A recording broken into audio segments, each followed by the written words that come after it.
Hey guys, good morning and welcome back to my channel. আজ আমি ঠিক করেছি বাড়িতে শুক্তো বানাবো, তো সেটাই তোমাদের সাথে শেয়ার করছি।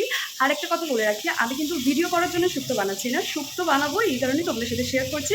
তো কোনো ফ্যান্সি ওয়েতে নয়, আমি একেবারে ন্যাচারালি বাড়িতে যেভাবে বানাই সেটাই তোমাদের সাথে শেয়ার করছি। প্রথমে আমি পাঁচফোড়ন আর রাঁধুনি একটু ড্রাই রোস্ট করে নিয়েছি, তারপর আমি একটা মশলা বানাবো। এখানে আছে পোস্ত, চারমগজ, সর্ষে, কাঁচা লঙ্কা আর আদা।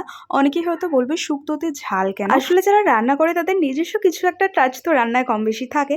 তাই আজ আমি সজনে ডাঁটার বদলে লাউ ডাঁটা আর একটু লঙ্কা শুক্তোতে অ্যাড করেছি।